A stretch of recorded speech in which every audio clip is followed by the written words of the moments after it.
Hello guys, कैसे हैं आप लोग। मैं रामदास और मैं आज आपके लिए एक बहुत ही ख़ास वीडियो लेके आया हूं जिसमें कि बहुत टाइम से जो है ये बात चल रही है, क्योंकि नवंबर में चुनाव आने वाले हैं यूएस में। और ये बात चल रही है कि इंडिया के लिए आपका कौन सा प्रेसिडेंट इस वक्त जो नेक्स्ट यूएस में बन रहा है, जो बाइडन या डोनाल्ड ट्रंप, इनमें से जो है आपका कौन सा प्रेसिडेंट इंडिया के लिए अच्छा रहेगा।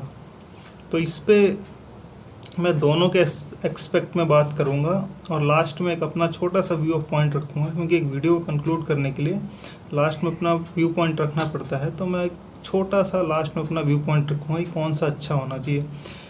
तो जो बाइडन और डोनाल्ड ट्रंप, इन पे बात करने से पहले थोड़ा सा हम ब्रिटेन की शेयर कर लेते हैं। तो ब्रिटेन में आपका क्या है, दो पार्टियां हैं, कंजर्वेटिव पार्टी और लेबर पार्टी। तो कंजर्वेटिव पार्टी का इस समय प्रेसिडेंट है बोरिस जॉनसन ब्रिटेन में, ठीक है। और जब ब्रिटेन में आपको याद होगा जब चुनाव हो रहे थे, तो उससे पहले की बात है, नवंबर 2019 की बात है। तो जेरेमी कॉर्बी जो आपका लेबर पार्टी जो थी उसके चीफ थे, तो उन्होंने बयान दिया था जो आपका इंडिया के इंटरनल इश्यूज़ पे, जो आपके जैसे 370 हो गया, कश्मीर हो गया। तो इस पे जो है उनके कुछ बयान आए थे। तो उसके बाद आपने देखा होगा वहाँ पे जो है ब्रिटेन में जो है पूरा एकदम खुल के वोट पड़े थे आपके बोरिस जॉनसन के फेवर में। और आज के टाइम आप देखिए कि ब्रिटेन के अंदर जो है आपका जो टॉप हायरार्की है, अगर बोरिस जॉनसन को छोड़ दी जाए प्राइम मिनिस्टर के बाद, तो जो टॉप पोस्ट हैं उस पर प्रीति पटेल, ऋषि सुनाक, आलोक शर्मा, ये लोग बैठे हैं। और भी बहुत इंडियन है, मैंने ये टॉप पोस्टें बताई हैं आपको, और भी हैं। ऋषि सुनाक को तो हम जानते हैं, नारायण मूर्ति जो है को फाउंडर इन्फोसिस के, उनके दामाद हैं, उनकी बेटी से उनकी शादी हुई है।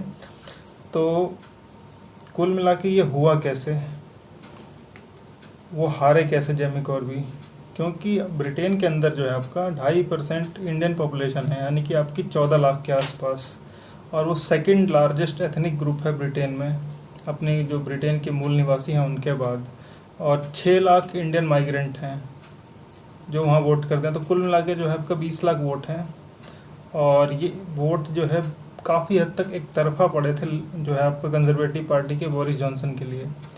तो अभी जो आपके नए बने हैं लेबर पार्टी के चीफ, जिनका नाम है केयर स्टेमर, इन्होंने जो है अपना बयान बदल दिया इंडिया के ऊपर। प्रॉपर अगर इनका वर्डिंग सुनेंगे तो मैं आपको बताता हूँ इन्होंने क्या बोला है। अप्रैल 30 की खबर है ये, अप्रैल लास्ट वीक की। We must not allow issue of the subcontinent to divide communities here यानी कि ब्रिटेन के अंदर। उसके बाद बोले हैं any constitutional issues in India is a matter subject to the Indian Parliament and Kashmir is the bilateral issue between India and Pakistan and must be resolved peacefully। तो ये आपका जो है लेबर पार्टी का स्टांस चेंज हुआ है अप्रैल में, क्योंकि जब एक तरफा वोट पड़े तो दिमाग खुल गया। तो वोट का क्या मतलब है भैया, कुर्सी रहेगी तभी तो राजनीति करोगे। तो ये जो है लेबर पार्टी जो है बड़ी लिबरल पार्टी थी, उसने अपना स्टांस चेंज कर दिया, ठीक है जी। पाकिस्तान को काफ़ी हद तक वो सपोर्ट कर रहे थे कश्मीर को लेके, स्टैंड चेंज हो गया और चेंज होना भी है। सबसे बड़ी बात है second largest ethnic group Indian ज़रूर है वहाँ पे, लेकिन पैसा बहुत है उनके पास। जो वहाँ के ओरिजिनल ब्रिटेन के लोग हैं उनसे कहीं ज़्यादा पैसा है उनके पास। तो भैया पार्टी को चलाने के लिए कंट्रीब्यूशन भी तो चाहिए होगा, तो वो कहाँ से आएगा। तो चीज़ें चेंज होती हैं। दूसरा एग्जांपल मैं आपको देता हूँ, कनाडा। ये तो मैं वो एग्जांपल दे रहा हूँ कि जो हारे हैं बोलने के बाद। और दूसरा एग्जांपल जो पोजीशन पे बैठा हुआ है, जस्टिन ट्रूडो, कनाडा का प्राइम मिनिस्टर, उन्होंने बोला कि पंजाब 2020 रेफरेंडम जो है सिख फॉर जस्टिस एक ग्रुप है, वो जब कराएगा Sikh for justice Punjab 2020 referendum Khalistan वाला जो केस है, उसको हम समर्थन नहीं देते हैं। आज तक दे रहे थे, क्यों? ये राजनीति चलानी है। कब तक चलाओगे राजनीति? कंट्री की इकनॉमी, सब कुछ, बायलैटरल इशू, सब कुछ आपको देखना पड़ता है। तो कब तक ये चीज़ें चलेंगी? एक एग्जांपल आपका दिया जो पोजीशन में था हार गया, और दूसरा जो पोजीशन में जो अभी इस वक्त सरकार में है उन्होंने अपना स्टांस चेंज करा।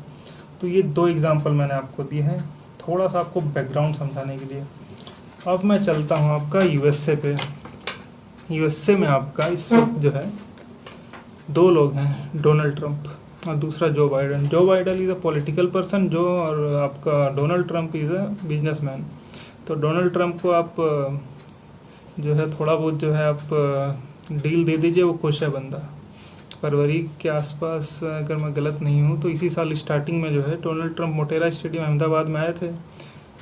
बेसिकली वो आए तो थे चुनाव प्रचार करने, 3 बिलियन के हेलीकॉप्टर और थोड़े बहुत जो है आपका डिफेंस डील लेके गए, खुश हो गए और बंदा खुश। 24-25 हज़ार करोड़ की जो डील लेके गए वो, तो बंदा खुश। और वो बंदा जो है आपका इंडिया के इंटरनल मैटर में बिल्कुल इंटरफेरेंस नहीं करते हैं। 370 हो गया, सीए हो गया, एनआरसी हो गया, कुछ भी हो गया, फालतू की से बकैती नहीं काटते हैं। पर उस बंदे को डील चाहिए होती है, ये तो फिर भी ठीक है, लेकिन वो अपने लिए हमारे बायलैटरल इशू को जो है ख़राब कर देता है, कर दिया है बल्कि। ईरान आप देखिए, हमारा ग्वादर पोर्ट इस वक्त बहुत बुरी तरह फंसा हुआ है। Defence minister Rajnath Singh, foreign minister Subrahmanyam Jaishankar साहब अभी जो है मॉस्को होते हुए जो दोनों जने गए हैं, तो आपका तेहरान ईरान में जो है रुके हैं। क्यों? क्योंकि उनको डर है भाई, क्योंकि चाइना वहाँ पे 25 साल के लिए 400 बिलियन की जो है इन्वेस्टमेंट कर रहा है, बदले में उसको क्या मिलेगा? 25 साल के लिए जो है आपका सस्ते में दाम में जो है तेल मिलेगा। अगले 25 साल में 400 बिलियन डालेगा वहाँ पे ईरान में, इंफ्रास्ट्रक्चर, रोड, बैंक, हॉस्पिटल, मतलब हर एक सेक्टर में घुसेगा, बदले में तेल 25 साल के लिए।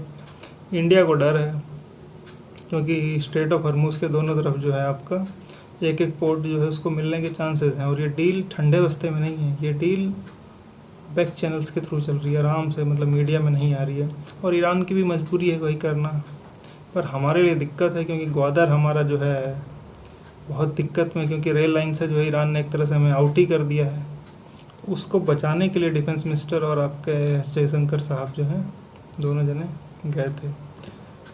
तो अब पर्टिकुलर अगर बात करी जाए डोनाल्ड ट्रंप की, तो ये बंदा कैसा है पर्टिकुलरली मुझसे पूछे तो पता नहीं, क्योंकि बंदा कब क्या स्टैंड ले लो कोई पता नहीं। Because he is a businessman, he want deal, nothing else. India को परेशान करा है। जो आपका जीएसपी है, जो आपका ट्रेड में जो आपको डेवलपिंग कंट्री के लिए मिलता है, फुल फॉर्म मुझे नहीं याद आ रही, जर्नलाइज स्पेसिफिक समथिंग करके है, तो उसकी फुल फॉर्म आप देख लीजिएगा। तो वो हटा दिया उसने। H1B वीज़ा जो जॉब के लिए जो मैक्सिमम इंडियंस चाहते हैं, मैक्सिमम इंडियंस के लिए जो है फ़ायदे का सौदा रहता, तो इस पर भी दिक्कत आई। ठीक है, उसके बाद ईरान, हमारे बायलैटरल इश्यूज़ अदर कंट्री के साथ पूरी तरह से अफेक्ट हुए। पर इंटरनल मैटर में बंदा कुछ नहीं बोलता है। CA, NRC 370, ठीक है, कुछ नहीं बोला उस पर, बिल्कुल ही कुछ नहीं बोला उसने। पर क्या ये चीज़ सही है इन लॉन्ग रन? मतलब एक देश के लिए हम काफ़ी देशों से हमारी चीज़ें ख़राब हो जाएंगी, क्या ये सही होगा? अब दूसरा ऑप्शन लेते हैं, जो बाइडन। जो बाइडन क्या कहता है कि मैं ईरान के साथ डील सही करूँगा और इंडिया के साथ डिफेंस टाई, इकोनॉमिक्स टाइज अच्छे करूँगा, H1B वीज़ा हटा, हाँ, मतलब उस पर इंडिया को रिलैक्स मिलेगा, क्योंकि वो रिलैक्स होगा तो जाहिर सी बात है इंडियंस को रिलैक्स मिलेगा, सबसे ज़्यादा फ़ायदा इंडियंस उठाते हैं। पर बंदा CA, NRC 370 बोलता है, मतलब इंटरनल इशू में बोलता है।